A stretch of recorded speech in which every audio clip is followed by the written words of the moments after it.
Buenos días y bienvenidos a esta segunda mesa. En primer lugar, quisiera agradecer a Funseam, a Maite, a Joan, pues la oportunidad no solo de invitarme a participar aquí, sino de la sesión, porque como dice y hemos estado escuchando a lo largo de la mañana, pues el papel de las infraestructuras para el reto de la transición pues es clave. Y en esta sesión pues tendremos la oportunidad de discutir estas cuestiones. I will switch to English to show how we are focusing something that is the necessity to understand what is the role of our energy infrastructure that supports our energy systems in terms of what the complete segment of electricity, natural gas and hydrogen. The European Commission's Trans-European Network for Energy, the TEN-E program, and the recent European Action Plan for Grids provide a robust framework to give us the main guidelines on how to approach this very relevant topic. Electricity grids are the backbone of our energy system. They ensure that power generated from various sources, including renewable energy, reaches reliably and efficiently to the consumers. The TEN-E program has been instrumental in enhancing the EU energy infrastructure, aligning it with the European Green Deal's objectives. By supporting projects of common interest, the TEN-E program facilitates the integration of renewables energy sources, helping us move towards a climate-neutral energy mix by 2050. The EU Action Plan for Grids emphasizes the need for interconnected and stable electricity grids. It highlights the importance of upgrading and expanding our networks to accommodate the growing demand for clean energy. With electricity consumption expected to increase by 60% by 2030, our grid must adapt to a more decentralized, digitalized, and flexible system. This includes integrating millions of distributed resources and local energy communities. While the transition to a greener future occurs, natural gas remains a crucial component of our energy mix. The TEN-E program has significantly improved the security of energy supply by developing a well-interconnected and shock-resilient gas grid.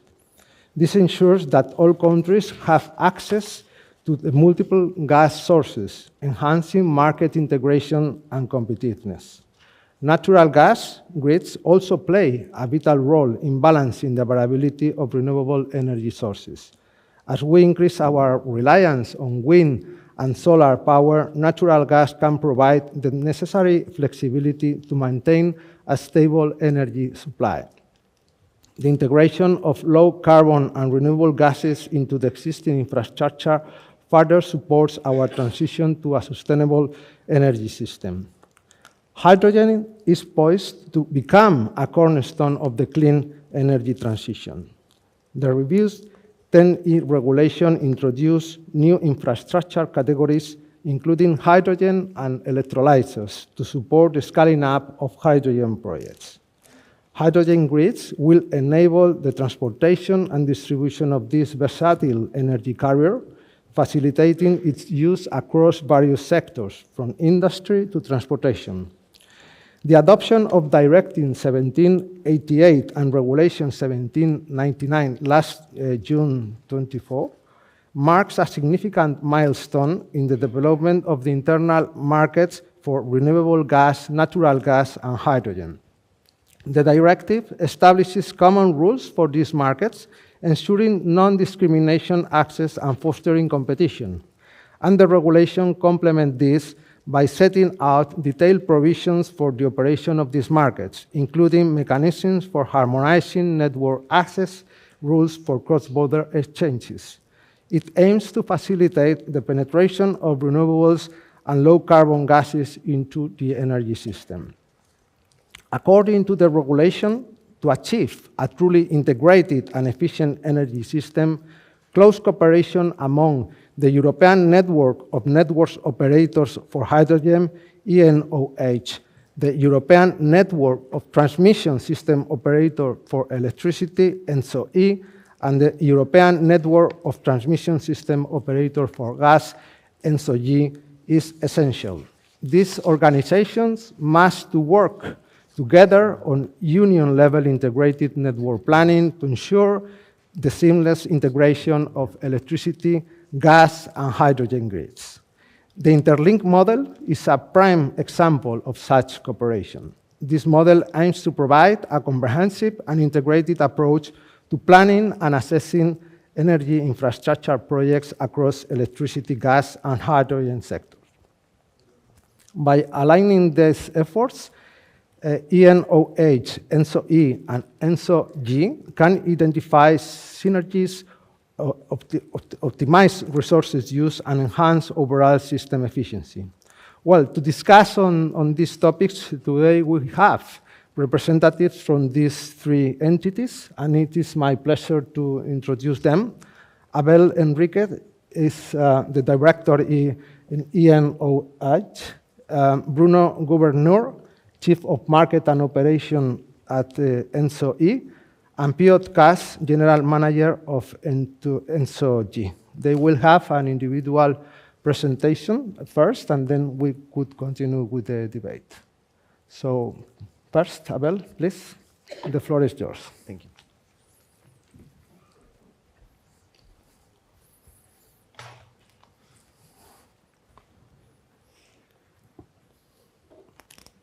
So, bon dia a tothom. Buenos días. Good morning. Thank you very much for the invitation and for the opportunity to introduce today a new European entity. A new European entity which is coming to life and which will play a very important role in facilitating the future European hydrogen market.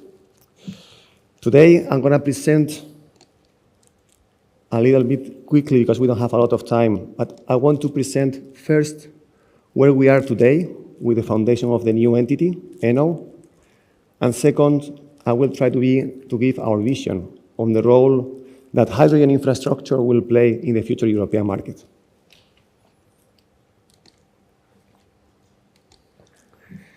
So what is ENNOH, or what do we do? So ENNOH will be the organization for the cooperation of the EU hydrogen transmission network operators.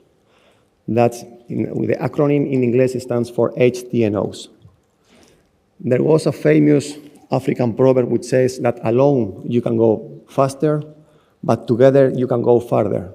And this is a little bit the spirit of this entity, bringing together the HTNOs from all around Europe to work together, to cooperate together, and together to face the challenges that we will have to solve in the future years to facilitate the deployment of trans-European hydrogen networks.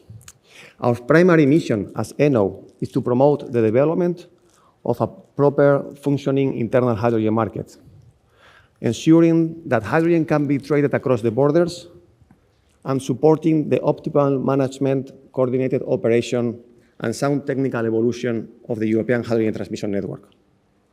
ENNOH is an entity which shall cooperate very closely with our sister organizations, ENTSO-E and ENTSO-G, together here in the room, but also with the distribution operators, which are represented and to work together under the EU DSO entity. By enabling this cooperation and this joint work, we will together identify synergies, we will foster system integration across energy carriers, and we will facilitate the overall energy system efficiency. I'm not going to go into the detail, but these are the tasks that we've been allocated by the EU regulation, a regulation which was approved last year and that is entering into force very soon, and in implementation and transformation at national level. Basically, our tasks are distributed in 4 blocks. First block on the top left is about planning. Similarly to ENTSO-E and ENTSO-G, we need to develop our plans for the future hydrogen networks. There will be an infrastructure gaps identification report, different methodologies, different studies. Also, we will have to work together on joint scenarios And all this to ensure that non-binding planning for the whole Europe, which provide a great overview about the future hydrogen networks. At the same time, we need, apart from the hardware, we need the software. And this software are the rules, the market rules that will coordinate and will rule these future networks. And these are the network codes. The regulation brings a list of different network codes on which we will have to prepare proposals that the ACER, the European Agency for Energy Regulators, and the European Commission later on will convert into delegated acts. We have other missions also related with the system operation and transparency, and of course, different tasks which are more cross-cutting and which brings elements from the other three blocks. Who is today in ENNOH? I'm sorry, yeah. Well, today we have a group of entities. We'll see the map later. But today we are very much working on the foundation of this entity. In January last year, a group of HTN, future HTNOs, kick off the work of this foundational process. The HTNOs submitted at the end of August our draft legal tests to the ACER and to the European Commission. The draft legal tests are the draft statutes of our new organization. By the end of March, the European Commission will give us an opinion on our statutes, and we will get ready to establish this new entity, probably by the end of the year. Before today and the foundation of this entity, let's say around October, December this year, the future operators have decided to set up a new, let's say, voluntary cooperation, and we call it pre-ENNOH. Pre-ENNOH is the voluntary cooperation of future HTNOs, which will develop preparatory works so that when ENNOH comes to life at the end of this year, ENNOH can hit the ground running. ENNOH has already important deliverables to be submitted in October and December this year, and with the work of pre-ENNOH, we will ensure that these deliverables are there on time, with a good quality, and with the involvement of all the stakeholders. This is a map of our members at the moment. ENNOH brings together 37 entities from 26 countries. Among these 37 entities, we have 36 operators and one associated partner, which is the Ministry of Cyprus. But all of them have already today important projects in the field of hydrogen infrastructure. All of them are decided to work together, to cooperate, and to make these projects reality for the benefit of the energy transition and to achieve the EU energy and climate targets. This is a little bit a vision on the priorities we have for this year. In 2025, we have committed to deliver a number of tasks, which are related first to the establishment of the association, but second also to the deliverables that we need to, let's say, produce by the end of this year according to the regulation. So, in conclusion, and before jumping to the next section, we are there. We are a newcomer in this, let's say, Brussels ecosystem, but we are decided to work, and we have a mission, an important mission to fulfill. By the end of this year, ENNOH will be there formally as an entity, a legal entity, with all the capabilities, and we will start in the following years getting more acquainted with all the tasks that we need to deliver in the next years. Now, a little bit about the vision for the role of hydrogen infrastructure. Well, a lot has been discussed today also about hydrogen.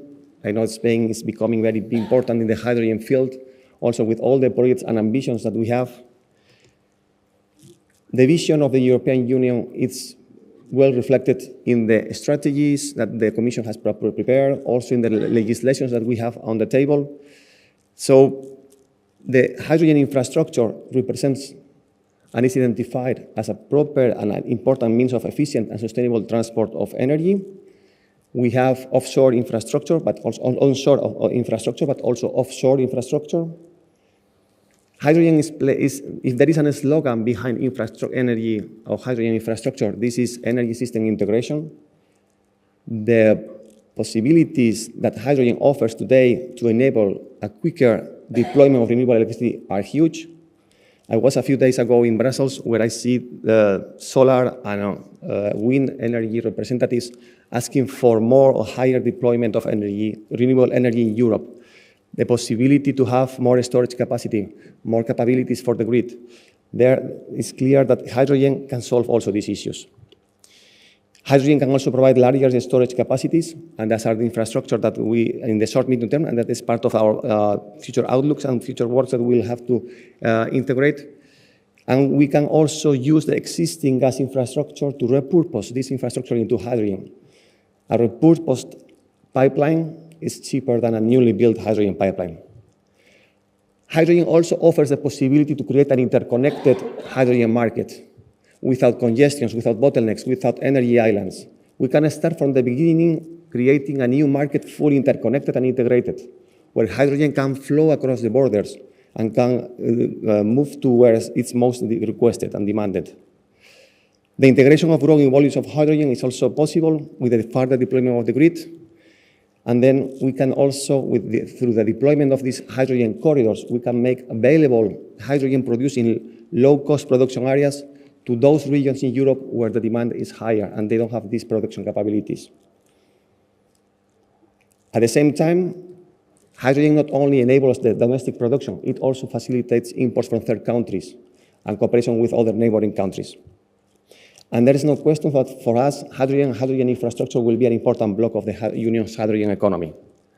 So how is our vision that developing an EU-wide hydrogen network on trans-European corridors is the best way to ensure a liquid, competitive, and interconnected and integrated energy market. At the same time, when building new infrastructure, putting new infrastructure on the ground, we are not only linking supply and demand that we have identified previously. The new infrastructure also facilitates the emergence of new supply and demand that was not there, because it was there, the network was available, and someone said, okay, and now I can connect. I would see them thought about that before. So this is without doubt, a strong facilitator. Just very quickly, also a vision on our current projects in Europe. I also made a zoom on the Spanish case. There was an announcement last week by Enagás on the candidates that have been proposed for PCI projects. As I said at the beginning, there are multiple projects across the Union. We can build this interconnected network where hydrogen can flow freely across the borders. And ENNOH will be part of this, let's say, common project to facilitate the deployment of this infrastructure. Also, I wanted also to take the opportunity to show you some front runners as well at the same time. In some countries, the projects are, let's say, in a very early stage, planning phase. But in other countries, they are taking bold steps ahead. And this is the case, for instance, of Germany. In October last year, Germany decided to approve a 9,000 kilometers pipeline network of hydrogen. And this investment is around 18 billion euros, 19, let's say, 19 billion euros. This is a decisive step forward by the German government, where they decide to move ahead and to deploy this network, which 60% of which will be based on existing gas infrastructure to be repurposed to hydrogen infrastructure.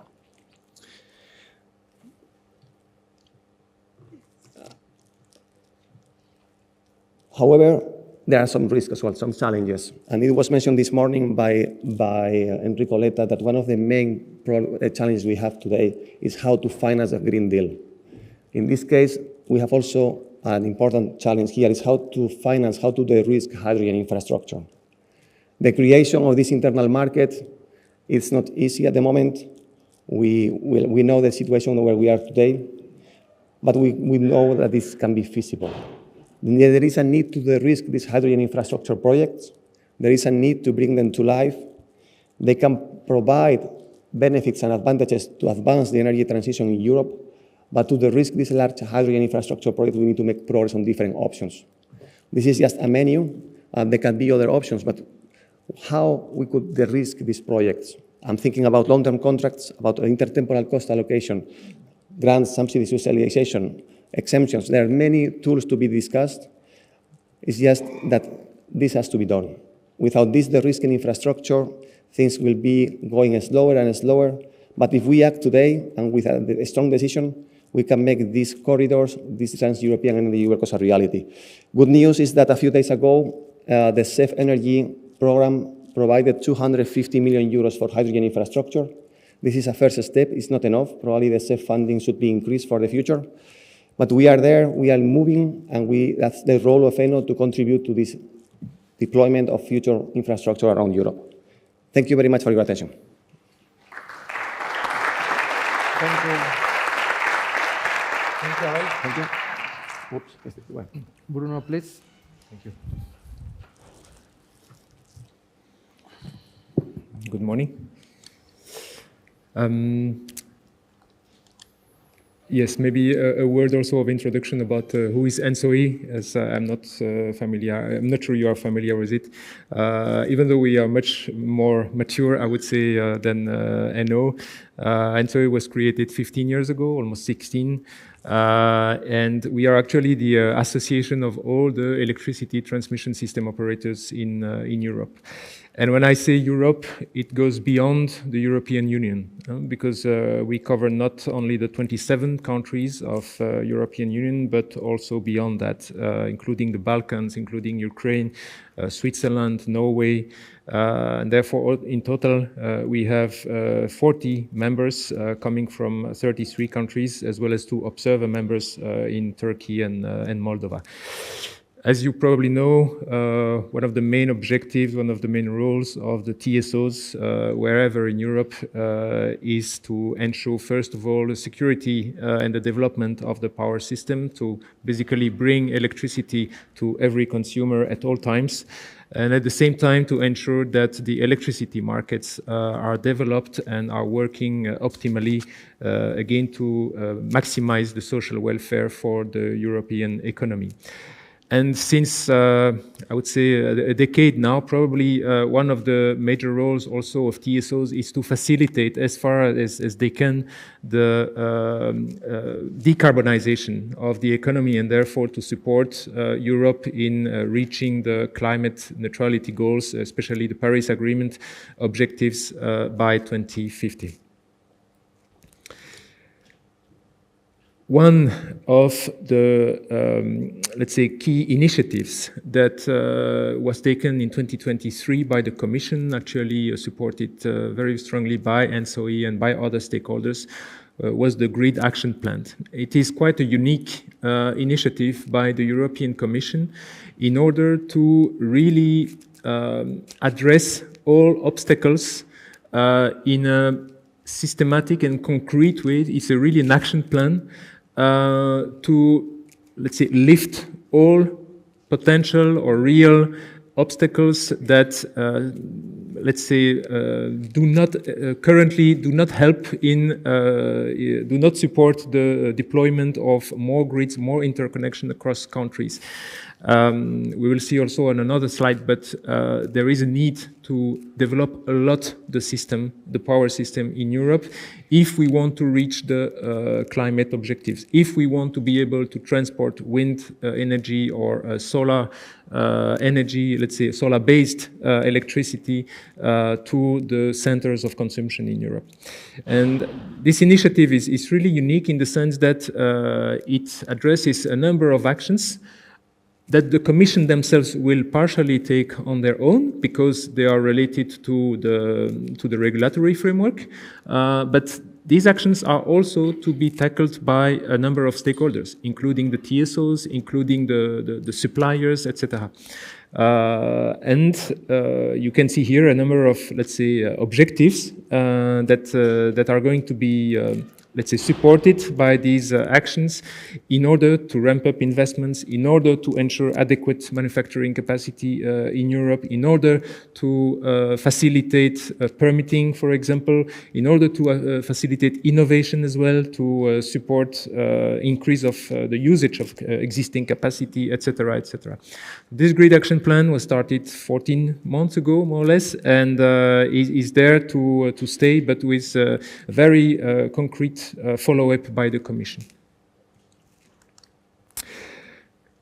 And I would also like to say a few words about the TYNDP. TYNDP stands for 10-Year Network Development Plan. So it is a study that ENTSO-E also ENTSO-G and in the future also ENNOH are doing in order to provide a complete view or as accurate as possible view to the policymakers about what are the system needs in order to facilitate the working of the market, in order to decarbonize our economy. It starts from scenario building.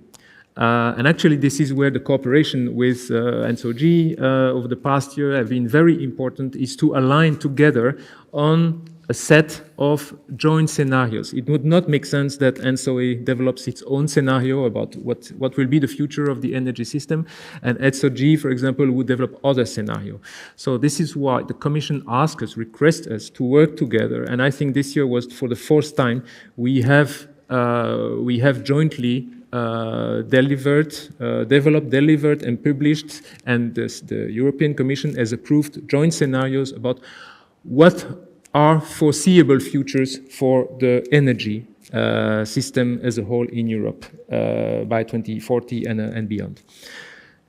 Based on these scenarios, what we have done is developing, let's say, a gap analysis. And this includes two parts. The part on the left is actually an estimation, an assessment of what are the needs. What does the power system this time, so we do not look at the energy system at large, but we focus on the power system, the electric system. What does this power system needs by 2040 in terms of missing cross-border infrastructure, missing investments that needs to be done at different points, different places in Europe. So we identify what are the needs. And at the same time, the report also addresses what are the projects that TSOs or even other promoters have, let's say, already committed to or are planning for the coming, in this case, 15 years. And then we make a mapping between the two.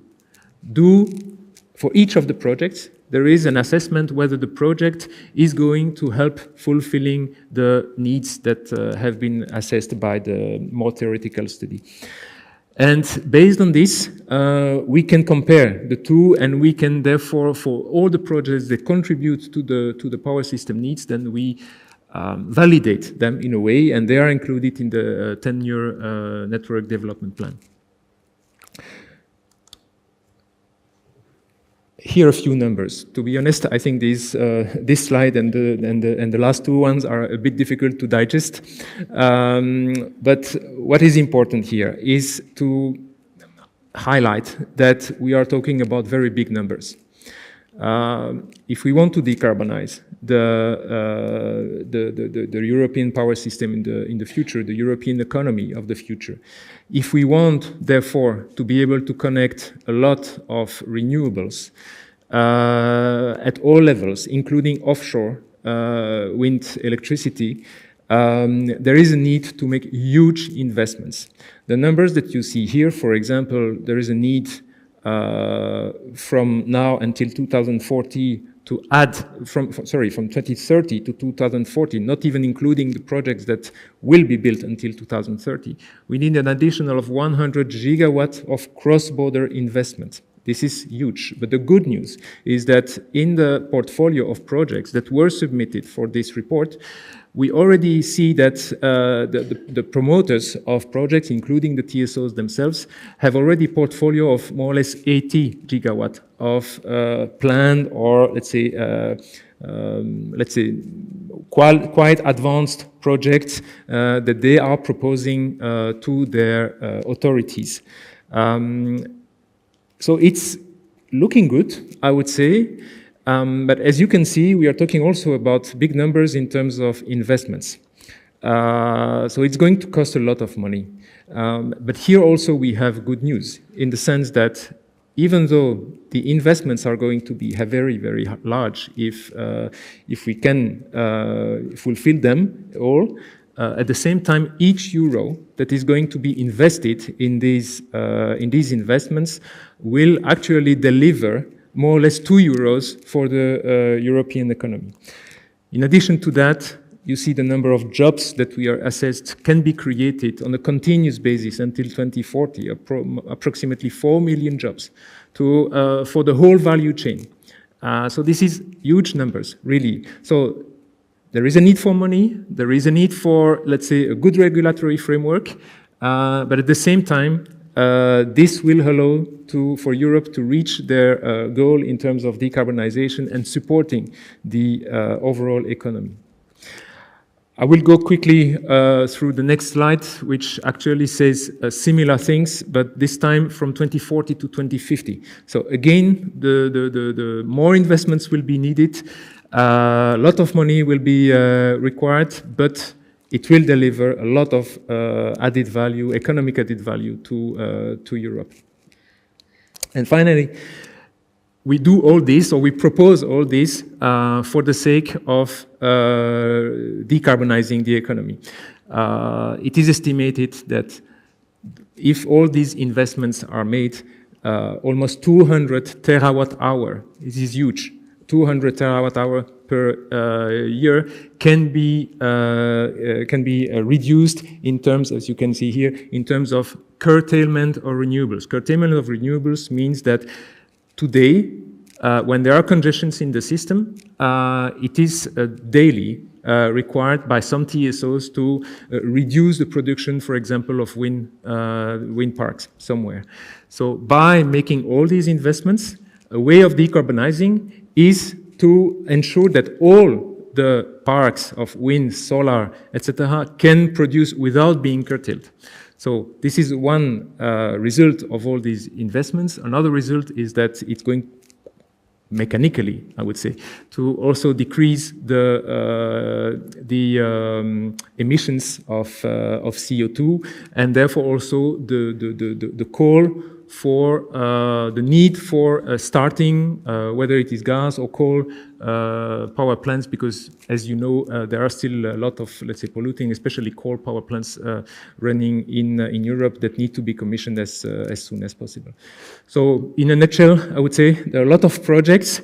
It's going to be quite a long journey, quite expensive, but at the same time, it's probably going to also deliver what Europe needs, meaning fully decarbonize the economy, more renewables, but also more electrification of the system, heat, mobility, and industry as far as possible. Thank you.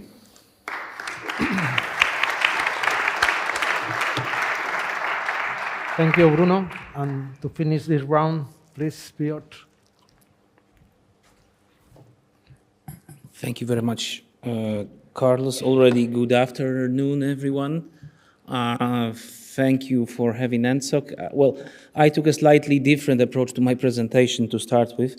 I wanted to put on screen some of, let's say, challenges we are discussing currently in Europe, and I think it's a very relevant and timely discussion, and thanks for the Funseam for putting together a very interesting and challenging program for us. First of all, you have heard what are the strategic preconditions to let's say, kick off investments with Mr. Letta sharing his recommendations, and I think also we heard from the representatives of the big companies, what challenges they are facing in their way to transition. So what new sources of energy they have to bring on the table, how to provide for affordability, and how to let's say, provide for this evolution. And once again, thanks for the organizers, because I think it's very important, even because I think it's how energy system integration should look like. I think it's for the first time that we have publicly representatives of ENNOH, of ENTSO-E and ENTSO-G on one stage working together, and I think it's important because for this processes there will be no transition without energy transmission.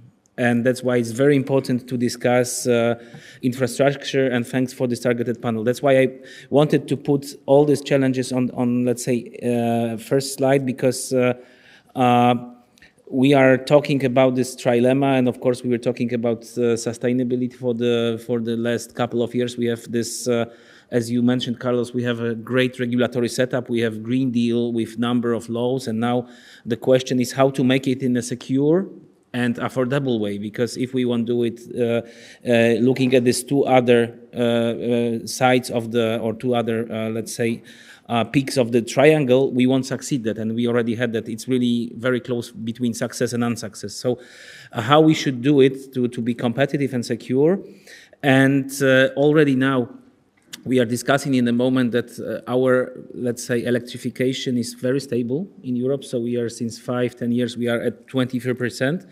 And the progress is very slow, but underneath, as we see, the systems are more and more stretched. They are already. We look at the curtailments, at adding up the intermittency.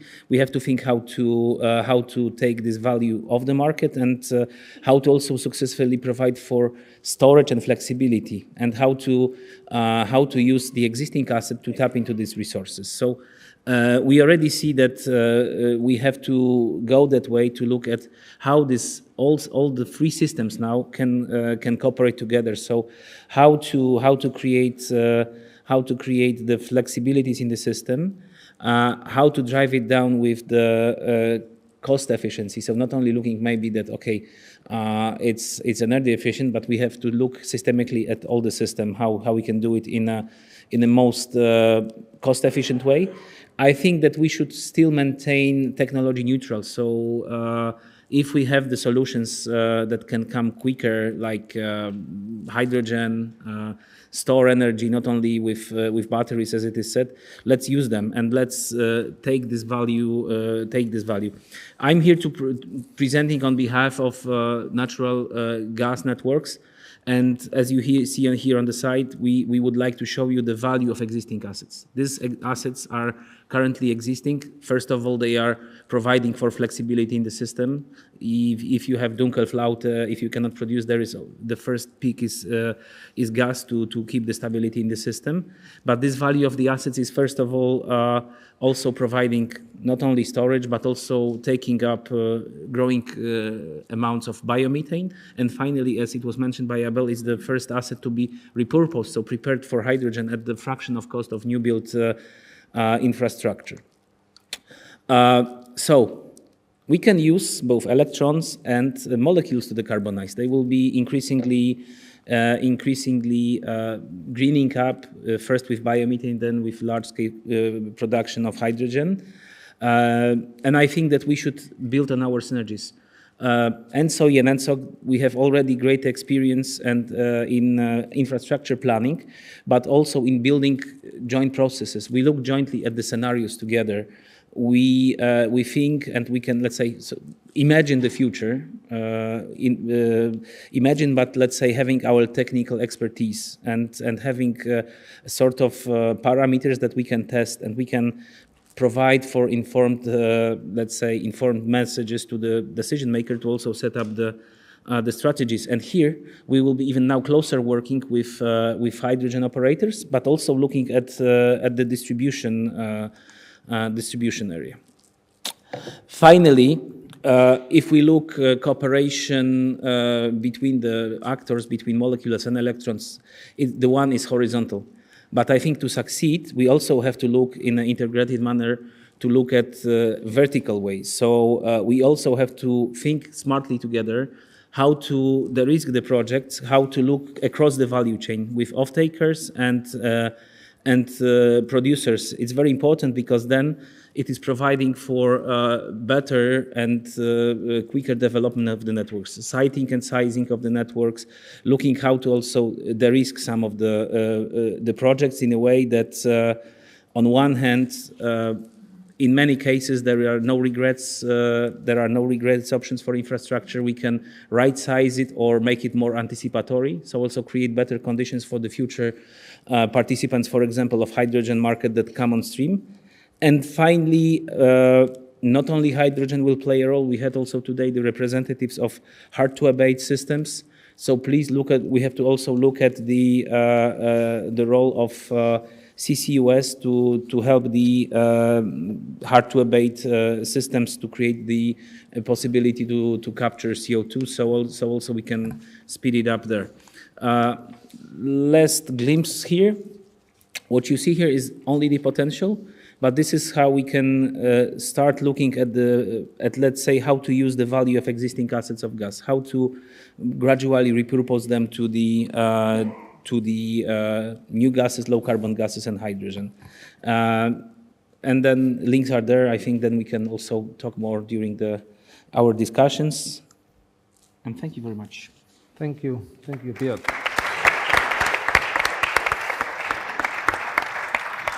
Okay, we have some minutes left for some questions or discussions, and I will start with you, Piotr. Okay.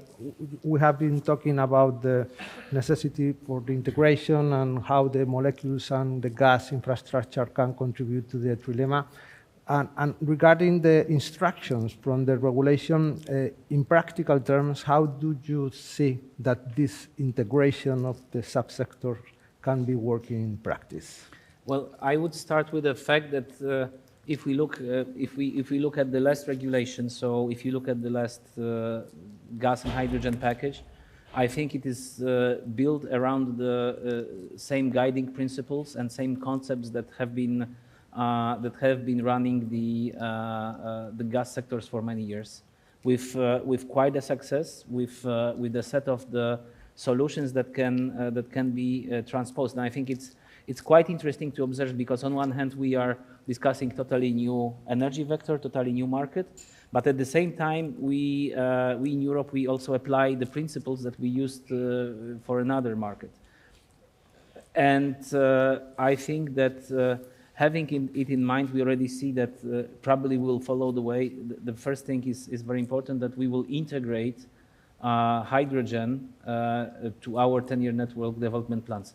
And here, of course, we will see the synergies, because now we will see how this not only two infrastructures of electricity and gas are cooperating, but we can also look in which places hydrogen will be, let's say, although newcomer, but also first mover, where we can site and size, for example, the electrolyzers to maximize the systemic needs. So how to take off this intermittency on one hand, on the second, provide for green molecules to the end users. So this is the first aspect. The second aspect, of course, is creating the solutions like network code, so also based on let's say best technical knowledge and expertise. But finally, also from the regulatory point of view, there is also enabling of let's say the synergies between two networks. So once the system is evolving from the gas system, it's this thing that you can make things cheaper, you can optimize on number of services, you can finally use the assets at the percentage fraction of having to build totally new infrastructure, which is also the fact that in many states then you can also move some of the permits, you can move also some of the procedures that also let's say shorten the procedures to make these investments to happen. And if we are in the situation that we have urgency, where we have let's say need for speed from the transition for the energy transition, I think this is very positive. Mm-hmm. Thank you, Piotr. Abel, you mentioned that hydrogen infrastructure can enable the energy system integration. What concrete advantages do you see that this integration brings to facilitate the energy transition? And being you a new entity that needs to make the road, how do you see that will be your contribution on that? Okay. Indeed, the concept of energy system integration, it's about having this holistic view of the whole energy system, stopping to design networks in a silo approach and to go with a whole, let's say, integrated approach where you basically try to optimize the cost of the whole energy system to deliver the targets and the ambitions that we have set for ourselves. The spirit of this energy system integration is that an energy system based on electrons, but also on molecules, is cheaper than a system based on only electrons. We believe that the future energy system has to be well planned, well designed, in order to deliver our targets, to ensure security of supply, diversification, the decarbonization at the lower societal cost. And this will enable our competitiveness. The competitiveness is part of is now very high on the political agenda, and the transition has to be done with strong competitiveness of the European market. So having an energy system which is resilient, which is able to deliver our targets, deliver energy, and at the same time is optimized, that is really the key of all this exercise, that it will be done for the first time between the three of us at the European level. It's a great challenge. Talking about challenges, and you talk also about the role of ENNOH, I mean, now what we need to do to move forward is to transpose the hydrogen and gas decarbonized package directive at national level in all the member states. And that's basically the request that I'm saying everywhere. The transposition of this directive will enable that all the mechanisms, all the tools that we have in this directive, the hydrogen directive, are launched, and that we can start also ENNOH at full speed at the end of the year. Thank you. Thank you, Bruno. Sorry, Abel. And finally, Bruno, you have shown the ambitious scenarios that you have for the network development plan. What are the key, in your opinion, the key enablers to get these energy transmission targets? Yeah. First of all, I really agree with what Abel and Piotr have said. So we also have published 2 years ago, I think, a very detailed report about the vision of the TSOs in Europe. And the key word of this report is really system of systems. So we believe that the success of the decarbonization will, of course, rely a lot on, development of renewables, electrification of some of the usages that are currently using gas, for example. But we do need to cooperate in the long term, not just for a few years, not just as a transition, but in the long term with colleagues from the hydrogen sector and the gas sector. And I would add to that also the need to cooperate between transmission and distribution. Because, and I liked your slide where the 4 logos were there, because also DSOs have a very key role to play. Because a lot, especially in electricity, and I'm not talking for the other vectors, but in electricity, a lot of the flexibility that the electricity system will need in the future will come from the distribution, but also a lot of the new uses of electricity are going to be connected. For example, electric vehicle, heating of homes, etc. So distribution system will be really an important partner for us to support the decarbonization of the system. And beyond that, I would also like to refer once again to the Grid Action Plan that is in motion now by the European Commission. Because we do have a number, when I say we, the economy in general at European level has a number of really important challenges to address if we want this to happen. So one of them is the lack of manufacturing capacity. Right now, there is not enough manufacturing capacity for almost every grid equipment. Whether it is circuit breakers, it's still okay. Cables for lines or for underground cable, for offshore cables, transformers, so all these key equipments without which, even if you have nice plans, you cannot build the grid. All this requires manufacturing capacity. And Europe is very much aware of this and is trying through this Grid Action Plan and all the actions related to this to bring together the actors of the supply chain and to try to, let's say, incentivize them to invest in Europe, so that we do not rely as much as we do today on factories that are located sometimes on the other side of the world.